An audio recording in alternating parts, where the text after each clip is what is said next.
Explained by the Billy Meier contacts. George Adamski. See also Gerald Baker. George Adamski Asks Explanations Part 1. 3rd February 1953 Earth. Indeed, Iyam Reinhold O. Schmidt does not know that he has never been in this pyramid with the spaceship and the counterfeit utensils, or that it has all only been implanted in him as reality through trickery, and that he has never flown in a spaceship any more than has another Earth human, George Adamski, who presently deceitfully makes an effort in America to work himself up from hot dog vendor to being famous worldwide as the father of ufology, as the investigations into our spaceships will already soon be officially called. Certainly, with him, the difference is that he carries out various deceitful manipulations quite consciously, as, for example, through the production of fake photos from spaceship models, and through the manipulation of humans with his extraordinarily high power of suggestion, through which he, like the malicious beings in the Pyramid of Giza, tricks humans with unreal and non-existent things. Contact Report 002. You have already spoken multiple times of deceivers and charlatans who have gone public with their fantastic UFO contact stories and still continue to do so. Can you tell me some names? But the greatest deceiver was the man who called himself Carl Michalek. And the man who gained world fame under the name George Adamski in no way took second place to him. Even his so-called fellow workers or friends belong in the same category. This means those who, together with him, allegedly had contact with us. Contact Report 007. It is, in fact, already enough that certain deceivers like George Adamski and K. Michalek and so on have driven many human beings into delusion and misery. Contact Report 017. Sure, but now to other things that are very important. At the beginning of our contacts, I talked in detail about various fraudsters in beam ships. I spoke by name of George Adamski and his closest friends. In this regard, I have noticed some things in the last weeks that are very unpleasant. I know that at the beginning of our contacts, you sent some material of photos and reports to certain addresses. Since Adamski is exposed in those reports as the biggest cheater, some unpleasant things have resulted.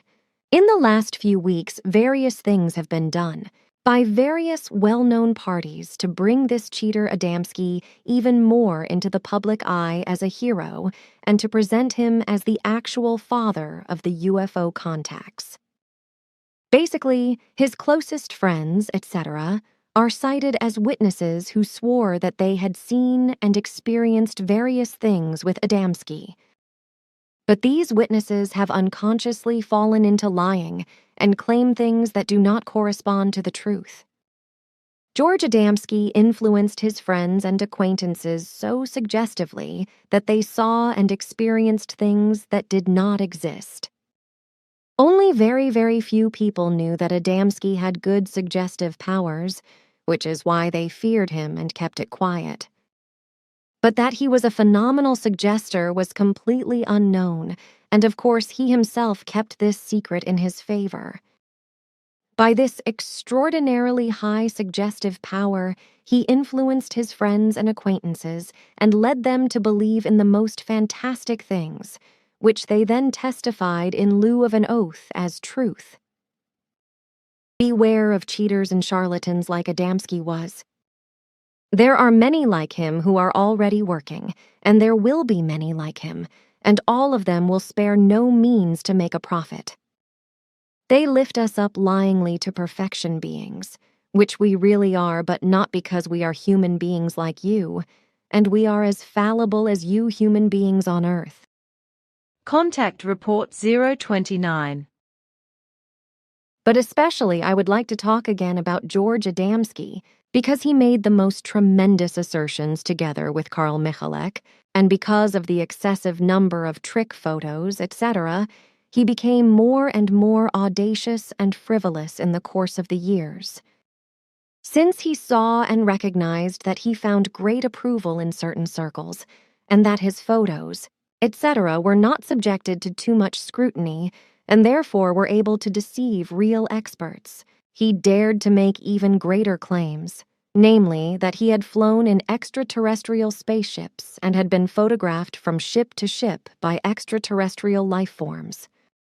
In this regard, I refer specifically to the book Inside the Spaceships, which you kindly gave me earlier to study. In this book, before page 161, there is a photograph of Adamski allegedly taken from a Venusian reconnaissance ship. Here it is stated that in the picture, Adamski is in the early morning hours of 25 in April 1955 on board of a larger spaceship and is standing, together with an extraterrestrial human being, at a viewing hatch. This picture alone is able to convey to every truth-loving and inquiring human being on Earth the fact that Adamski's statements correspond to a pure fantasy, because through the constantly increasing journeys on Earth and the arising carelessness, he has made a spectacular mistake here, which convicts him of deception, if it is seriously taken into consideration that the size of the viewing hatch into which Adamski had glued a picture of his head, converted to a scale true to reality, only amounts to just 15 centimeters. This is a very accurate measure, extremely precise and correct. If this measure is now remeasured into the total width of the ship, the length and width of which can be recalculated in the picture, this would result in a total width and total height of the ship of only 171 centimeters and a total length of 897 centimeters, which would correspond to the measures of reality. Adamski, however, had made models which did not exceed a maximum size of 30 centimeters, but were usually only a few centimeters in size, which he mounted on glass panes in front of the optics of his devices and then photographed.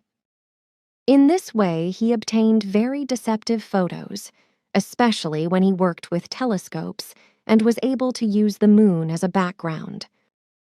He was only able to take various photographs by lining up several panes of glass with pictures, drawings, and self-illuminating dyes, and then photographing the whole thing. He had a friend, who had died in the meantime, make a very good model, made of metal. He also attached this bell-shaped model to a very strong and pierced glass pane and used it for close-ups, etc., which were able to deceive even experts. Adamski was able to cast a spell over worldwide circles through these erroneous machinations. This was made all the easier for him by the corresponding orientation of his being Wesen towards his fellow humans. To a great extent, however, his extraordinarily high ability of suggestion was decisive, enabling him to provoke hallucinations in well-known personalities in various forms. For many years, he was able to influence people with such realistic thinking according to his will and fantasies, and to let them have the conviction that they were actually in contact with extraterrestrial intelligences. In addition to Adamski, there are other charlatans and swindlers of the same kind at work, although their dimensions do not reach his. However, several of them play a very important role and continue to promote untruth. Contact Report 031. You know a guy named George Adamski, right? You know him. You have told me about him several times. I also know him personally from before, when he was at the Volkshaus in Zurich in May 1959. I did not get the best impression of him then, although I had to talk to him with an interpreter because I did not speak English at that time. I noticed, however, that the man was dominated by a tremendous stubbornness and by a great egoism that seemed unusual to me, but which was supposed to be covered up by an almost perfectly acted kindness and charity. I found that the man had an extraordinary gift for persuasion and suggestion and always knew how to take over the conversation. It was clear that he had fallen for an ideal and was exploiting it in his own favor, with a feigned help for the oppressed. So also fighting injustice seemed to me to be only acted by him in everything, only to put himself in the center. It seemed to me that in the first and last place for him, only his own needs were always predominant, and that from the big toe up to the last tip of his hair. I had the impression at the time that in every respect he was only ever concerned with his own ego and his own well-being, which he directed into the highest channels through a tremendous power of imagination and suggestion.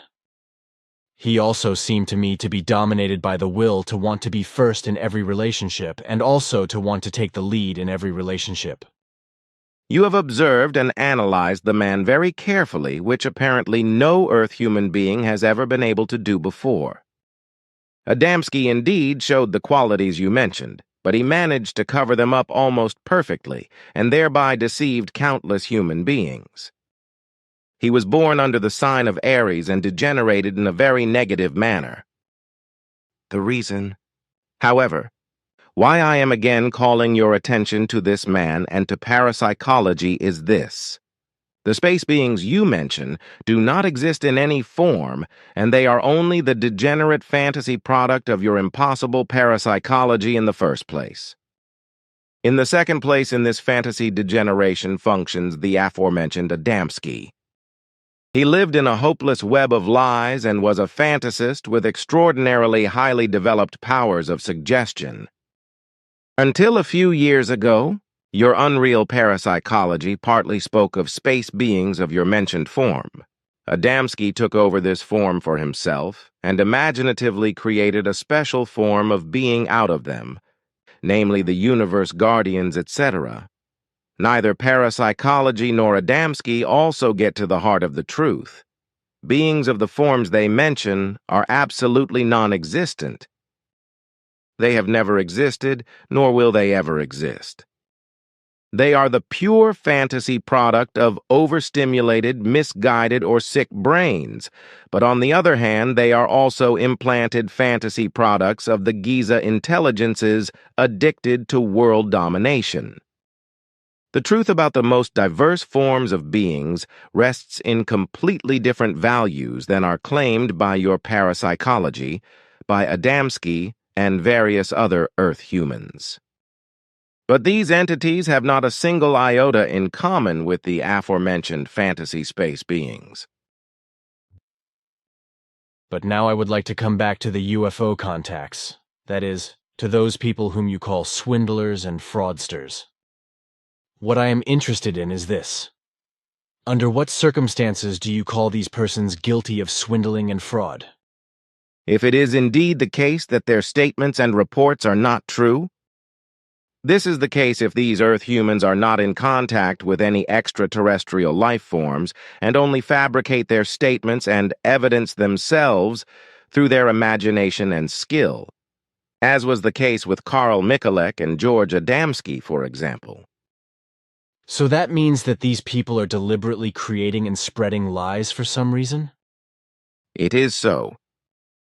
Fortunately, real swindlers and frauds are few at present, but there will be very many more in the decades to come who lie and are fraudulently false contactees in this respect.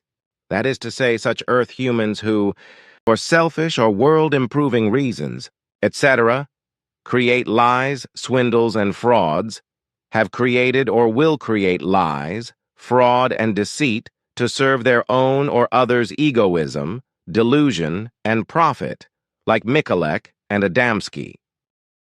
In a short time, reports will thus also appear in your world press concerning the frauds of George Adamski, who has already been mentioned to you by Ascot as a swindler. Contact Report 039. In particular, you did indeed tell me that Adamski was not a contactee. Contact Report 043. Narcisco Genovese, Mexico. After Michalek and Adamski, he is the next and biggest deceiver. Minus sign, no contacts, plus Dr. Williamson, USA author. He has certain reservations about Adamski because he was badly fooled by this deceiver. He himself had no contacts, Shaik visual contact. Contact Report 050. Does an artificial tunnel system exist under Ecuador, and is a large number of metal foils in the format 96x48 cm there, which are printed with unknown characters? Underground tunnel systems from the past exist all over the world, including Ecuador. There probably exist foils of the measurement you have referred to, but they were fraudulently made for unfair purposes by Earth humans a number of years ago. This answer is clear. But what kind of characters are there on these man-made foils? They were confusingly, but logically, made by a whole group of Earthlings for fraudulent charlatan purposes. But they are truthfully of complete insignificance. Adamski also worked in the same form and also forged such characters for fraudulent purposes. But now that we are already on Adamski, has he ever seen a beamship before? It has to be like this. Because how else could he have known that these look very similar to the ones he copied in his cardboard and metal models? He has never seen a beamship, which has been checked and verified by us very carefully. His knowledge leads back to a conversation with a person who was able to describe these forms of flying machines in detail. This person, however, remained silent about their observations to other people, which is why she never became known. It was a woman. Adamski made drawings according to her statements, after which he then copied his other drawings and models, etc., and photographed them fraudulently and spread them all over the world. Aha! Then is it not the case that Adamski is simply called a cheater because of carelessness or incorrectness? No, he was a vicious charlatan and cheater of the worst form. That is very clear again. So there is no excuse whatsoever for him and his actions. No, he was deceitful in the deepest depths of his yearnings. Contact Report 057. But now again a question concerning the dear George Adamski. Has he ever seen a spaceship or a beamship, and are his photos all fakes? Your question is again illogical, because I have already answered it several times. I know you said that he never saw a beamship or even a spaceship himself, not even a reconnaissance ship or a telemeter disc. According to your information, he built various models, etc. in the size of approx. 30 cm, with which he then took his photos, based on the statements of a woman who once saw a beamship. But what about his pictures? Are they all deceitful? Sure, it is undoubtedly so. Well, you once told me that Adamski was concerned before his death about attesting for posterity that he was a charlatan. According to your information, he would have written this down and signed it personally. Have you now found out where this document is? And is it possible that I can get hold of it? You have to be patient a little longer, because we still have only a few clues about the person who is keeping the document. But it will certainly be accessible to you within a year. Contact Report 060 Horst Fenner. You just spoke of persons who call themselves contact persons, but are not really such. Because I have once read several names that I have retained in my memory. One of them was called Adami, or something like that, another one Genovesa, and yet another one Mihalik. Could you tell me something about them? Kohan, the names you mentioned are well known to us, but you mispronounce them. The first is called Adamski, the second, Genovese, and the third, Mihalik. These are not names of real contact persons, but of malicious swindlers. Neither one nor the other of them has ever had contact with us or any of the other space races. To the best of our knowledge, they have also never even sighted one of our beamships. Contact Report 061. George Adamski, the charlatan and cheater. It is very unfortunate that Jacoby's wife is not convinced of the truth, and blindly trusts in the deceitful machinations of this Adamski of yesteryear. Unfortunately, like very many Earth humans, she attaches much more importance to statements of Earth humans who deceive large masses of people by lying than to our statements, which are always preceded by a close verification. If, then, in such matters as those of Adamski, witnesses who are extremely suggestively influenced and deceived by hallucinations appear, they lose any real overview and blindly trust the fraudulent statements and machinations of the charlatans and fraudsters.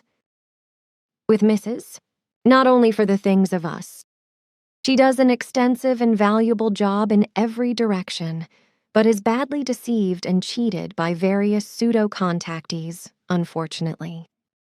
But this can only happen because she is caught too much by the nature of different people, as with Adamski, for example, and then the unconsciously misguided witnesses do the rest.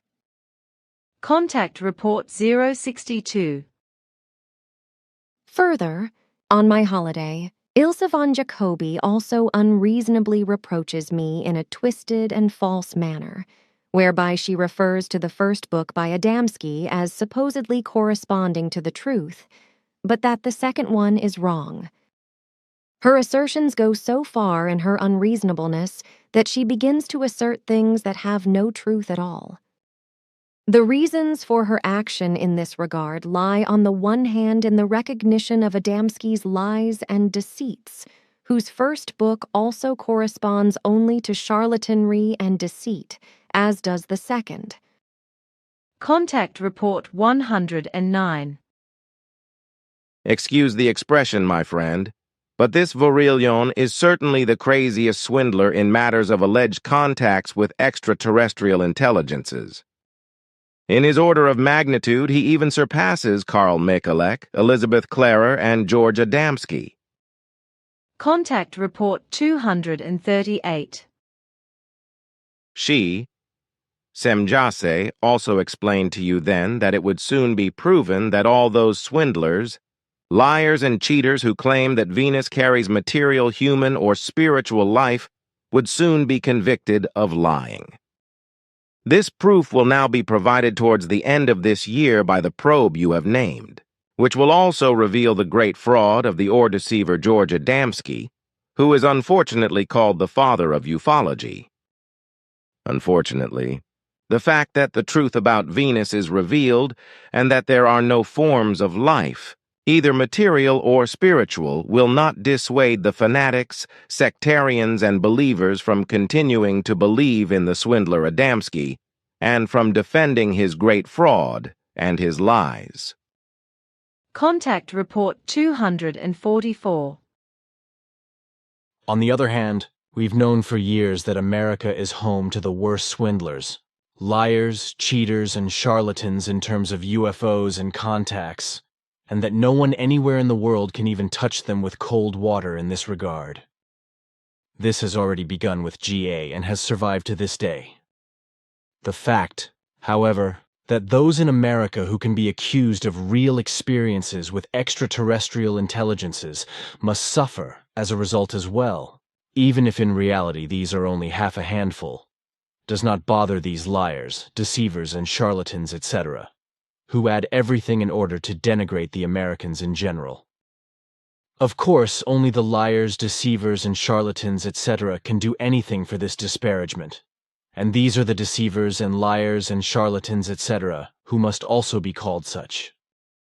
Unfortunately, swindlers, liars, deceivers, charlatans, and sectarians, etc., are especially marked in America and in large numbers, and probably in no other country on earth do they appear in such masses, and with such impudence as they do in America, regardless of whether they are RB, FB, GA, GG, Medicine Man, or whether they are in the hands of the people of the United States. Contact Report 269. In the 57th contact of the 23rd of June 1976, Semjase told me that within a year she would bring me an original document from George Adamski, in which he had admitted that his UFO concerns were only fraud and charlatanry. Sim Ya-se actually brought me a document, but it was only a copy, which I also lost in a strange way. But I never received the original document. That is correct. Adamski's document actually existed, but it was destroyed by the person who had it in custody because he or she did not want Adamski to be exposed posthumously as a fraud.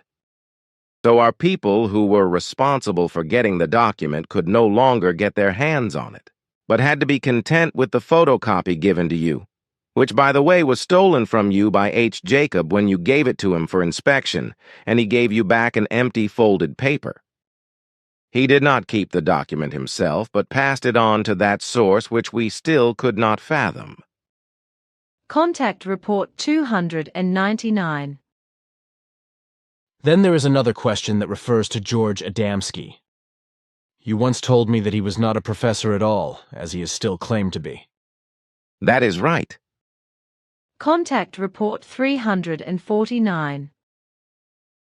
I answer in such a way that, as with Adamski and others, I have personally seen them filming and photographing flying apparatus models suspended from trees and between buildings by thin threads, which should have represented extraterrestrial flying apparatuses, and passing them off as real and publicizing them worldwide. It was in the late 50s or the beginning of the 60s when this charlatan Adamski gave a show in Zurich at the Volkshaus, Helvetia Platz, with very strange 8mm films and weak, ridiculous-looking explanations. Interested in the show myself, I contacted Ascot, who was present when I attended the Adamski lecture together with Paul Christen and 3 others, of whom I only know their first names, Kurt, Eddie, and probably Eric. So I bought a ticket, saw his films, and listened to his speech, which was translated into German by a translator.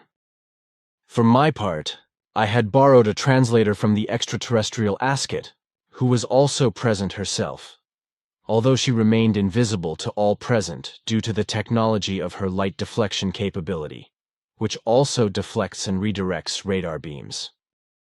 Unfortunately, the translators did not do their duty correctly, which disturbed me as well as the audience, who became quite displeased. Unfortunately, I cannot remember many details, because it is more than 40 years ago. But I remember that long before the lecture, Ascot explained to me that Adamski's claims were made from thin air, and that his UFOs were nothing more than models. During the lecture, Ascot and I agreed that I should have a conversation with George Adamski after the film and the explanations were finished, and confront him with the truth of the fact that all his films were made with models, and that his whole story was just his imagination for the purpose of being famous and traveling the world, etc. But since I did not know English at that time, I had to rely on Ascot's translator, which then served me well. Around 23:30 HRs, when the audience had left, I approached Adamski and asked him for a very important personal interview, without the audience being present.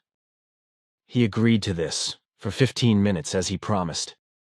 However, it must be said that Ascot's suggestive impulses were necessary.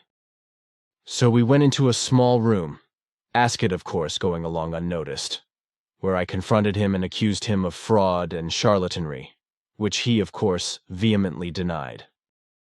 So I resorted to the remedy that Ascot had suggested to me, namely that I could prove to him that he could prove the whole of his claims only from his fingers, explaining to him that I myself had been in contact with extraterrestrials since my childhood, and that an extraterrestrial was invisibly present in the room, and that he was not well disposed to his giddiness. He reacted angrily, became loud, and hissed that my words were only nonsense, because there was nothing trivial.